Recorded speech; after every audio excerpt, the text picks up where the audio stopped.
as nossas saudações às amigas, aos amigos que nos acompanham pela TVC e a todos aqui presentes, os nossos votos de muita paz. A personalidade é algo sempre em transformação. Não nasce pronta, como se fosse algo acabado, mas é um processo contínuo, onde os fluxos de energia psíquica, onde os fluxos dos valores que temos dentro de nós, vão sendo construídos etapa a etapa. Mas porque muitas vezes nos distanciamos do ser ideal que deveríamos ser, entramos em contínuas crises.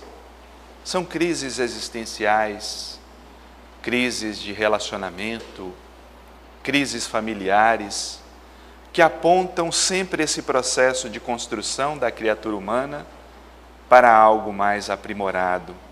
Apontam essa necessidade, nos alertam, chamam a atenção de que não estamos ainda preparados, prontos para viver a personalidade como um todo. E nesse processo, somos chamados a alguns questionamentos. Alguns questionamentos importantes para que aproveitemos essas crises como um processo de crescimento. Porque reiteradas vezes queremos nos livrar do problema. Queremos arrumar um culpado.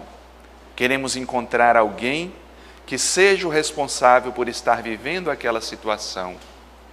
Mas será que isso é maturidade?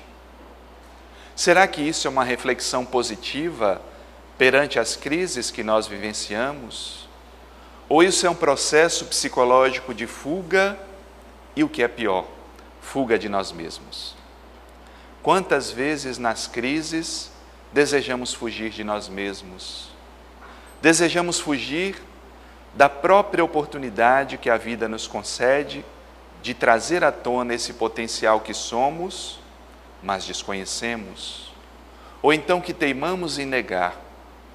Desejaríamos ser algo, mas esse desejar ser algo ou alguém, muitas vezes está contaminado pelo olhar de terceiros, pelo olhar da sociedade, pelo olhar da mídia.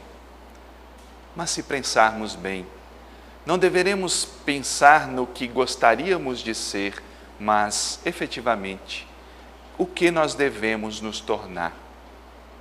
Que qualidades intrínsecas são essas que devemos trazer à tona na personalidade e, porque negamos, continuamos permanecendo em crise? Por isso, iniciamos o nosso encontro de hoje com alguns questionamentos. Que tipos de crise passam constantemente pela minha vida e eu não me dou conta? Quais são as crises que eu vivencio na atualidade? É uma crise de relacionamento? É uma crise social, financeira? É uma crise da própria idade que se vive? Ou é algo mais profundo, um chamamento da alma? Que tipo de crises passam pela minha vida sem que eu me dê conta? Às vezes até me dou conta da própria crise que se instala, mas quando me perco do seu significado, ainda não aprendi a lição. E para a vida, isso significa que essa lição terá que ser repetida. Por isso, inúmeras vezes passamos por crises e identificamos como sendo a mesma crise. Mas, meu Deus, por que será que passo por isso novamente? Por que será que a vida me traz essa questão reiteradas vezes? Provavelmente porque ainda não me dei conta que por trás dessas ocasiões, por trás dessas situações concretizadas, existe um ensinamento interno, manifesto, e eu ainda não me dei conta. As distrações do mundo moderno são fatores que muitas vezes nos tiram da possibilidade de reflexionar a respeito das crises. Quantas distrações nós encontramos nos dias atuais? Até mesmo aquilo que poderia nos levar a um estado de maior conexão, um estado de maior conhecimento, utilizamos como fator de distração. Basta observar a moderna tecnologia, que oferece ferramentas muito valiosas para que o homem e a mulher adquiram conhecimento, possam se conectar instantaneamente com as pessoas. Mas quantas vezes esses instrumentos se tornam instrumentos para que eu me afaste das pessoas? Ou seja, vivemos na idade da mídia, a idade que deveria ser a idade da comunicação, mas os seres humanos permanecem distantes uns dos outros. E o que é pior, não só isso, permanecem distantes de si mesmos. E por isso continuam passando, vivenciando inúmeras crises, porque a personalidade conclama para algo maior, algo mais nobre em nossa essência. Mas os questionamentos prosseguem e podemos nos questionar: qual o meu comportamento, qual a minha atitude perante as crises que enfrento? Num primeiro momento, avaliar quais são as crises que vivencio. Num outro momento, se questionar: quais são as minhas atitudes? Como é que eu me comporto perante a crise que se estabelece na minha vida? Tenho uma atitude passiva? Tenho uma atitude de projeção, de querer culpar o mundo, querer culpar a Deus, querer culpar a todos? Ou me transformo em alguém que é responsável pelas crises que vivencio?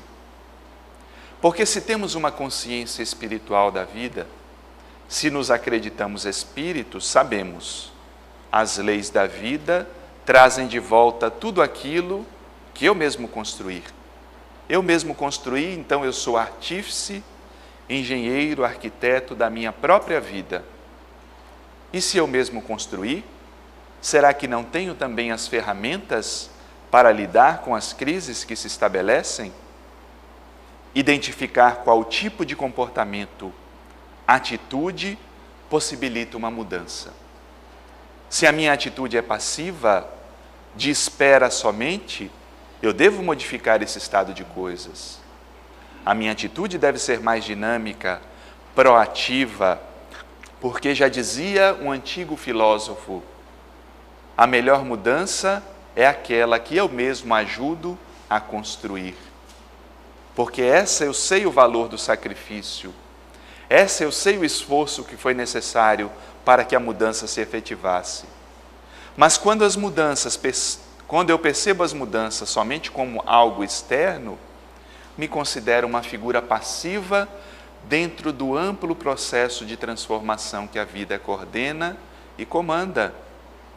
E quando tento culpar os outros, permaneço na figura da infância psicológica. Certa feita, um amigo, um filósofo, ele dizia o seguinte: a maioria das discussões, a maioria dos diálogos, das brigas, são feitas quando um tenta impor a sua verdade ao outro. E muitas vezes parece que as pessoas estão mais preocupadas em descobrir o culpado do que propriamente tentar solucionar os problemas que a vida vai colocando ao nosso alcance, os obstáculos. E ele criou uma solução que eu achei fascinante. Ele disse: olha, para resolver as discussões lá em casa, porque eu percebi que eram muitas, eu resolvi fazer o seguinte: quando eu chego em casa, eu já abro a porta dizendo: fui eu, sou eu o culpado. E eu achei aquilo de uma certa ironia, mas também sabedoria, porque quando se faz isso, ele disse: eu quebrava o gelo. As pessoas já sabiam quem era o culpado, era eu. A partir desse momento, tentávamos buscar a solução daquilo que víamos como erro, como crise, como problema. E melhor, criava uma condição para que as pessoas dissessem: não, você já se culpou muito, agora a culpa é minha também. Então começaram a repartir a culpa, porque a culpa muitas vezes nos traz a necessidade de punição. A necessidade de culpar o outro escamoteia a minha dificuldade de assumir a responsabilidade dos atos. Por isso não devemos buscar culpados, devemos atentar para as soluções, as possíveis soluções. Não devemos também nos sentir inteiramente culpados por tudo, porque isso também não deixa de ser uma infância psicológica. Me prendo na culpa, na necessidade de ser punido, mas não assumo a responsabilidade pelo ato, que poderia me libertar da ocasião. Então, qual é a reflexão que eu faço dentro das crises que eu vivo? É uma crise de relacionamento, uma crise econômica, uma crise social, uma crise profunda de identidade, uma crise existencial? Qual é a minha atitude perante essa crise?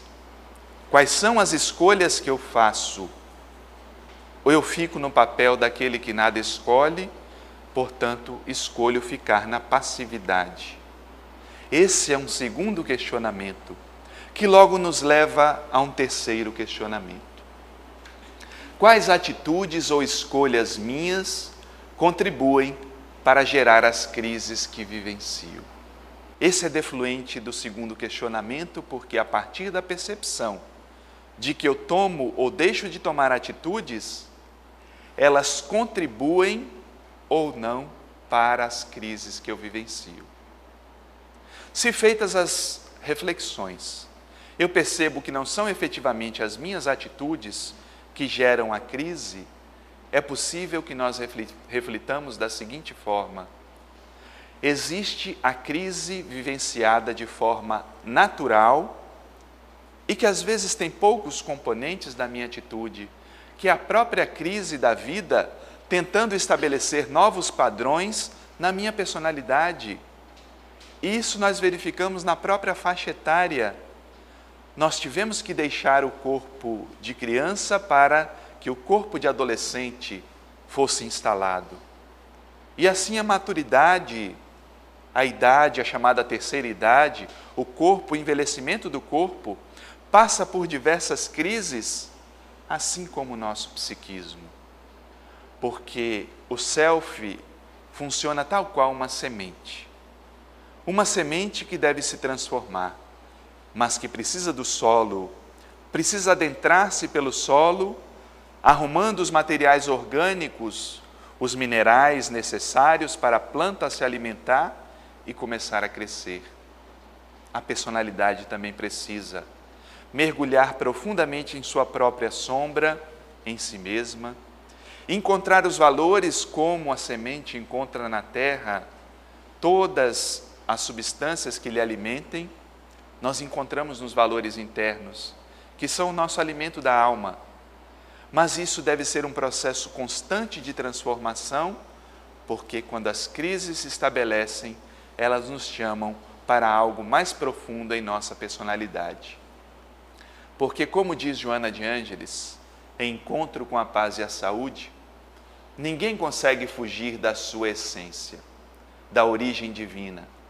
E enquanto assim proceder, buscando soluções mentirosas, viverá em crises contínuas, saltando de uma para outra interminavelmente, porque insultuosas ao ser real, que é a razão essencial da vida.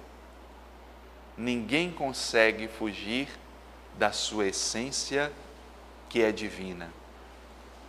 Se observarmos a nossa personalidade, o quanto das nossas escolhas e atitudes está pautada nesse saber de que nós somos essência divina. Quanto das atitudes do ego se afastam dessa percepção, porque o nosso olhar é limitado. Nós só vemos a realidade daquilo que nos cerca. O nosso próprio corpo, que é uma das principais manifestações do ego, é também transitório. E se o corpo é transitório, tudo o mais que o cerca é transitório. E como normalmente percebemos somente esses valores que nos cercam, imaginemos o quanto o ego, preso nessa circunstância, se distancia da nossa essência e saber divinos. O quanto a nossa ansiedade de conquistar coisas, amealhar triunfos, para que as pessoas talvez aplaudam, para que talvez a nossa família aplauda. O quanto desse investimento de energia que nós fazemos está muito egocentrado, mas se permanece distante da nossa essência, a vida nos trará crises. Por isso que eu posso ser uma pessoa muito bem realizada na vida, muito bem situado, colocado, aplaudido pelas pessoas, considerado, estimado. Mas se essa realidade da persona não tiver construído também uma sintonia com o ser que eu sou, essa realidade, mesmo que venerada, permanece distante da essência que eu deveria manifestar. E por isso as crises se estabelecem. Porque esse ser de origem divina, quando busca soluções mentirosas, e quando Joana nos diz soluções mentirosas, são todas as soluções egocentradas, sem uma sintonia com o self. Há uma cisão, há uma ruptura com aquilo que eu sou, e por isso é uma solução mentirosa. É uma solução talvez para agradar alguém, talvez para agradar os meus familiares, e muitas vezes isso acontece nas nossas existências. Quantas pessoas investem muito para poder agradar o que uma família almeja como realização? Filhos que se tornam profissionais, às vezes, muito bem-sucedidos. Mas e se dentro da minha personalidade existir uma ânsia por realizar também outros valores da vida e da alma? Certa feita eu conversava com um pai e ele falava a respeito da escolha do seu filho. O filho dele era músico e numa conversa familiar, dizendo que o garoto havia escolhido a música, um dos familiares questionou: mas música? Música não dá dinheiro para ninguém. Música não é futuro para ninguém. E o pai parou para refletir a respeito do que o outro familiar tinha dito. Deixou que o familiar falasse e no final disse: pode até não dar resultado para a vida, pode até não ser valorizado pela sociedade, mas o prazer que eu vejo sair dos seus olhos, a alma que eu vejo manifesta quando ele toca, e realmente o rapaz tocava de maneira belíssima, tocou numa das nossas atividades doutrinárias e demonstrava que ali a alma se manifestava. Pode até não ter nenhuma realização, continuava ele, mas porque eu vejo que sua alma se manifesta, eu não irei tolher a vontade dele. Se ele decidir um outro caminho depois, se tiver dificuldades para o sustento, certamente ele terá forças, resistências para seguir adiante e fazer novas escolhas. Mas tolher agora no início eu acho algo muito mais sério do que propriamente deixá-lo seguir o curso que parece escolhido pela alma. E às vezes é difícil escolher algo centrado na alma. Parece que é difícil porque na nossa vida atual, parece que todas as coisas convergem para que o ego seja exaltado.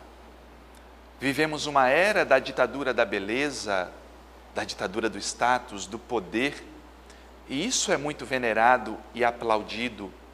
E o ego, na maioria das vezes, gosta de aplausos, gosta de ser bem observado, bem quisto, e nem sempre tem fortaleza suficiente para escolher o que a alma lhe diz, ao invés de fazer escolhas que podem ter muito aplauso, mas depois lhe trarão frustrações imensas. Porque o próprio Jesus já chamava a atenção dessa paródia, desse desafio, fazendo uma analogia entre o servir a Deus e a Mamon. Ele chamava a atenção dessa dualidade, dessa escolha do ego ou da escolha do self, da escolha de uma personalidade maior ou da escolha de uma personalidade menor e temporária, egocentrada. Porque quando escolhemos o efêmero, o temporário, isso nos trará crises contínuas interminavelmente, até que o self encontre espaço para a manifestação na nossa personalidade. Marie-Louise von Franz, na obra O Homem e seus Símbolos, fazendo uma análise a respeito desse processo, nos diz que o processo de individuação, isto é, a harmonização do consciente com o nosso próprio centro interior, o self, em geral começa infligindo uma lesão à personalidade, acompanhada do consequente sofrimento. Esse choque inicial é uma espécie de apelo, apesar de nem sempre ser reconhecido como tal. E mesmo sem ter uma visão espírita da vida, não deixa de ser um processo espiritual quando ela nos fala desse self que atua de forma intensa, de forma profunda, e isso ela chamava de arquetípico, dizendo que fazia parte da nossa essência, a realização do self, a realização do si mesmo, ou seja, o processo de individuação vai ocorrer de qualquer forma. Qual é a forma que eu escolho que ele aconteça? Adequando, estruturando a minha personalidade, ou negando a realidade do self até quando eu possa. E quando se nega essa realidade, criamos um bloqueio de uma sombra intensa ao nosso redor, que vai nos distanciando da possibilidade de vivenciar isso com grandeza, com beleza. Isso não significa estar isento do sofrimento, porque o sofrimento é consequência desse processo também. É parte desse processo, não é a finalidade, mas é parte. É parte vivenciar porque mantemos um certo grau de apego, queiramos ou não, a tudo que nos cerca, as pessoas, as coisas. Nos sentimos tristes quando os outros se entristecem. Somos seres sociais, na condição de irmãos, de filhos, de pais. Nos sentimos tristes quando vemos alguém fazer uma escolha que sabemos equivocada. Por isso o sofrimento é parte desse processo, porque provavelmente lutaremos grande parte contra a corrente da sociedade, a corrente da grande massa, e novamente a analogia de Jesus ao falar da porta estreita. A porta é estreita. E eu ficava meditando muitas vezes, por que será que a porta é estreita? Será que nós temos que fazer algum regime para passar na porta estreita?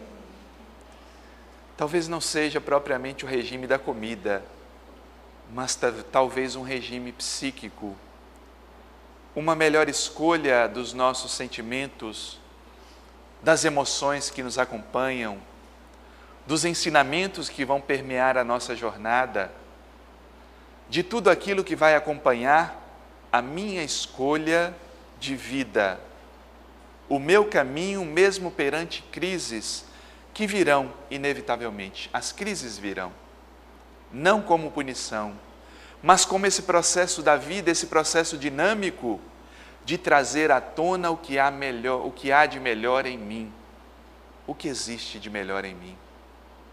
Mas eu permito que a vida traga, dê à luz, faça esse parto em mim mesmo do que há de melhor em minha personalidade? Ou eu continuo negando, tentando tapar o sol com uma peneira e continuo sofrendo, continuo vivendo crises por conta desse processo, desse choque que é um apelo. É como se um alarme tocasse. Desperta para a vida. Acorda para a realidade maior. Mas nós temos a possibilidade de fazer a escolha, mas temos a coragem de fazê-lo? Porque nós temos uma opção. Saulo poderia ter negado aquela luz que ele viu. No entanto, algo maior conclamava para que a sua personalidade se revelasse. E verificamos, não foi de um momento para o outro. Ele teve que passar no deserto alguns dias, anos fiando, tecelando, para talvez reconectar os fios da vida, da personalidade que ele mesmo havia perdido. Saulo perseguia cristãos, comandava matanças, comandava apedrejamentos, era o seu impulso violento. O homem que buscava a realização do doutor da lei. Mas do outro lado, na sua personalidade ainda em formação, havia Paulo.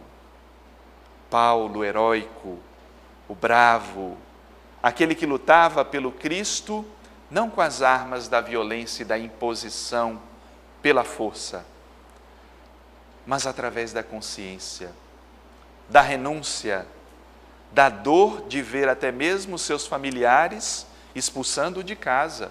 Como o pai o renegou, tu não és mais o meu filho. Houve sofrimento? Houve. Houve batalhas duras, houve crises, houve muitas crises. Mas porque ele ouviu o apelo da personalidade maior, essas crises se transformaram nas belas páginas que nós vemos no Evangelho. E talvez não tivéssemos o cristianismo da mesma forma que temos hoje, não fosse a coragem de Paulo, de viajar pelo mundo inteiro pregando, mesmo sendo apedrejado, esbofeteado, expulso das cidades, menosprezado, porque quando estamos centrados na realidade da alma, muito e pouco importam os aplausos dirigidos ao ego.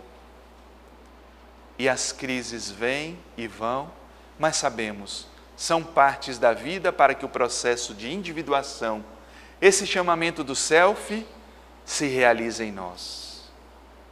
Estamos atentos quando o cavalo da vida nos derruba e a voz do Cristo nos chama interiormente? Ou preferimos voltar de costas para a grande luz que nos conclama e retroceder a marcha, parar no meio do caminho, tentar encontrar culpados, porque a vida é assim mesmo, a vida é difícil, a vida é dolorosa, eu sou vítima da vida, e nós vemos a possibilidade de duas escolhas que se fazem presentes. A crise existencial é uma forma de ruptura com o passado, com alguns desses substratos propiciando novos investimentos da inteligência e da emoção, a fim de surgirem outros patamares de apoio para as conquistas mais complexas da harmonia que pressupõe equilíbrio, estabilidade, realização pessoal. A crise é uma forma de ruptura com o passado. Qual é o passado que nos constringe? Quais são as crenças que eu construí no passado e que agora não cabem mais, não servem mais para a minha existência? Quando Joana fala de o passado, não são somente os dias que passaram, mas são os valores que eu construí ao longo das minhas existências e que agora a vida quer dar um basta. Crenças equivocadas, formas de pensar distorcidas, maneiras de ver a vida equivocadas e que devem ser refeitas, mesmo que as pessoas não aplaudam, e será muito provável que elas não aplaudam as mudanças. Quantas pessoas se queixam, vêm ao consultório terapêutico, mas eu faço um esforço tremendo para me mudar, mas ninguém me dá apoio. E eu costumo dizer, é assim mesmo. Às vezes acontece dessa forma. O processo de individuação não requer aplausos, não requer um apoio à vaidade, requer uma coragem imensa de renunciar, mesmo a algo que possa nos parecer muito valoroso, renunciar em favor de um tesouro muito maior, que é a conquista de si mesmo. Um general pode conquistar inúmeras cidades, exércitos, impérios, mas aquele que conquista a si mesmo, conquista algo muito mais valoroso.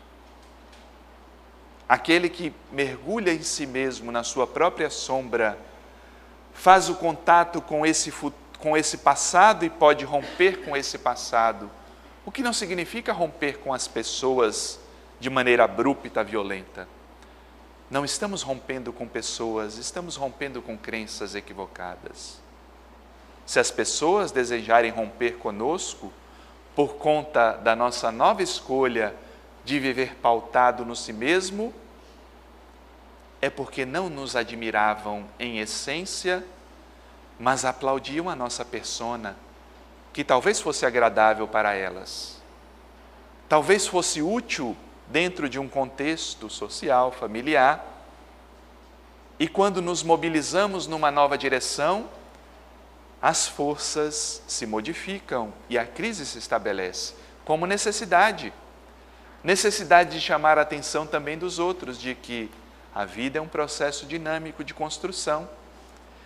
E se eu não estou atento a isso, cerceio o meu próprio processo de crescimento interior e muitas vezes dificulto a jornada daqueles que estão ao meu lado. Quantos pais fazem isso com seus filhos?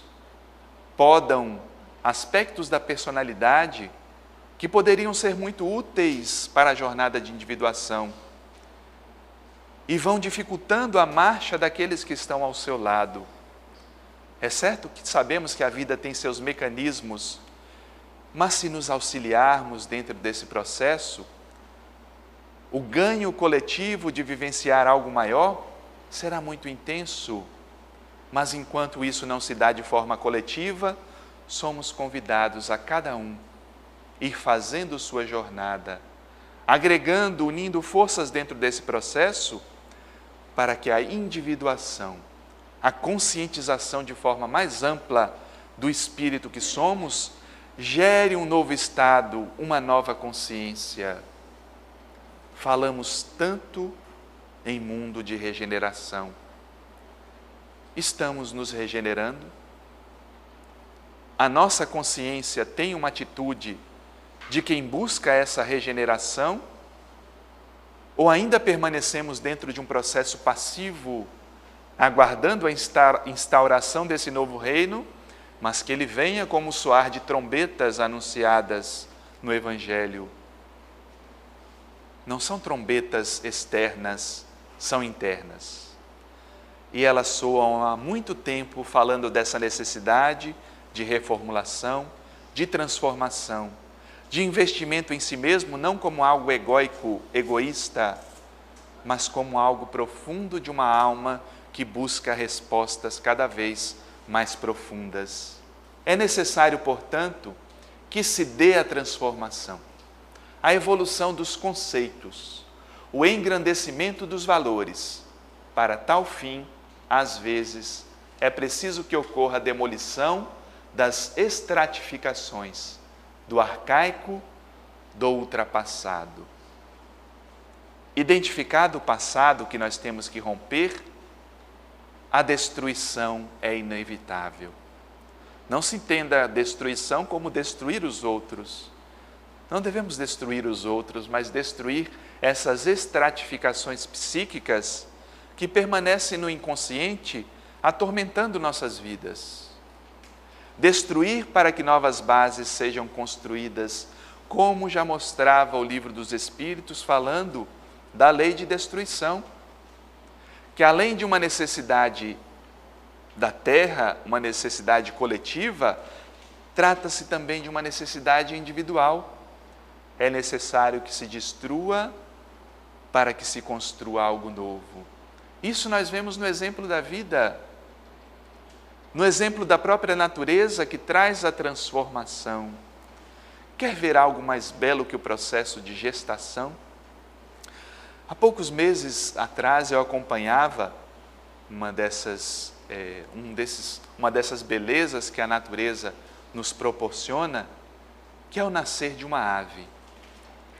Já viram como é belo o processo de gestação, onde normalmente a fêmea fica a chocar os seus ovos, ou os enterra na areia, no caso da tartaruga, e ali as próprias circunstâncias da vida vão desenvolvendo tudo o que é necessário para que o processo de dar à luz se efetive, e o ser ali vai crescendo, vivenciando dentro de uma argamassa de um ser que parece toda uma continuidade ali dentro. Mas ali mesmo já existe a força e o impulso para que ele rompa a casca. E como é necessário que ele rompa a casca? Como são necessários aqueles movimentos para que a própria ave tenha força, ganhe força, e rompendo com a casca, ela mesma se liberte e suas asas também cresçam. Às vezes há uma ansiedade das crianças e dos humanos de tentar agilizar aquele processo, e o que ocorre quando isso se efetiva?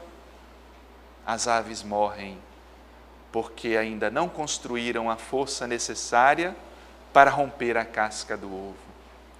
De forma similar acontece em nosso mundo psíquico.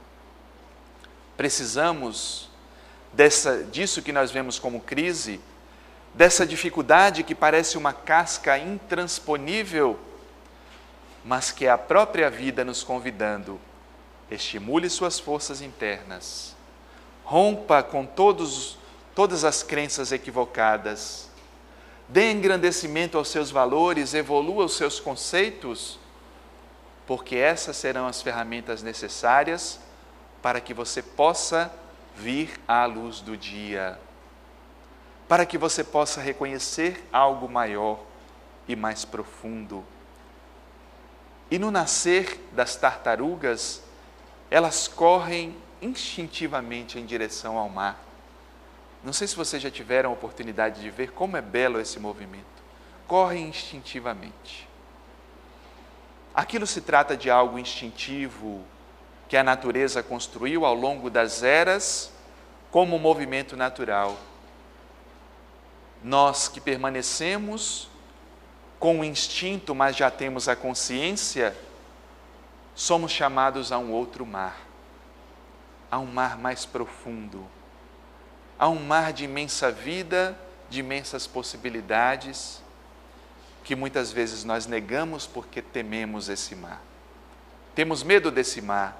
Esse mar pode ter muitas dificuldades, muitos obstáculos. Pode ter muitas armadilhas para que caiamos dentro desse processo e percamos a nossa vida.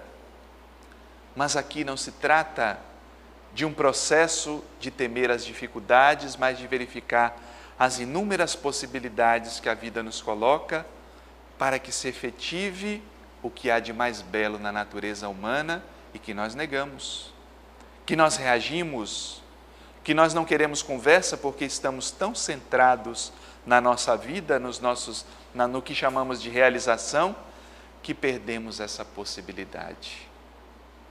O que estamos fazendo do que a vida nos traz como presente para a realização? Quais têm sido as minhas escolhas perante as crises que vivo?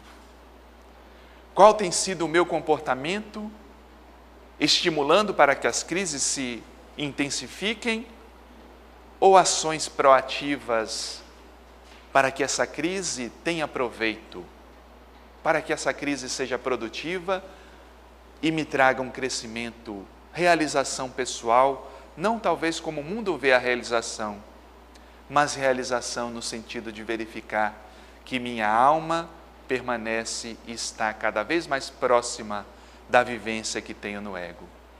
E permanece nos chamando à reflexão Joana de Ângeles quando diz: o ser humano é constituído psicologicamente de resistências que lhe facultam enfrentar constantes desafios emocionais, graças aos quais a vida ruma na direção da autorrealização. Temos resistências internas. Acontece que muitas vezes não acreditamos nesse poder que existe dentro da nossa natureza, é conquista nossa. Enfrentar as crises faz parte de verificar essas resistências, o que a moderna psicologia chama de resiliência, essa capacidade de adaptação perante as crises. Não uma adaptação para se acomodar, mas uma adaptação para melhor enfrentar as crises. Certa feita eu visitei uma indústria de produtos de limpeza e o engenheiro responsável me mostrava como eram feitas as embalagens. Em primeiro lugar, ele dizia: olha, Cláudio, a gente coloca as embalagens dentro de um lugar onde elas serão submetidas a condições de temperatura adversa, serão submetidas a choques, constantes choques, para verificar qual é mesmo a resistência desse material para que ele conduza o nosso produto. E eu ficava pensando que, de certa forma, a criatura humana também é assim. Ela deve se adaptar perante a condições difíceis de pressão, pressões diversas, temperaturas que podem significar os nossos estados emocionais, condições adversas no sentido de existirem pessoas que querem, de certa forma, criar obstáculos dentro da nossa jornada e do nosso caminho. Qual será a nossa resistência? Como anda o nosso poder de resiliência nesse sentido? De suportar condições extremas às vezes e não somente sobreviver, mas crescer. Não somente dizer, eu consegui passar pela crise, mas dizer acima de tudo, eu consegui aprender com essa crise que eu vivi. Eu não necessito dela novamente, porque aprendi a lição. O que é diferente de dizer, eu não quero mais vivenciar isso. Lógico que seríamos masoquistas se disséssemos que desejamos que as dores, que o sofrimento, que as crises se estabeleçam. Mas se não desejamos isso, o que temos feito para que o aprendizado se dê de maneira serena, tranquila, mais profunda, para que a própria vida não tenha que trazer crises para as quais a minha personalidade, ou seja, a minha embalagem, não esteja preparada para se conduzir perante a vida. A finalidade da existência corporal é a conquista dos valores eternos. E o êxito consiste em lograr o equilíbrio entre o que se pensa ter e o que se é realmente.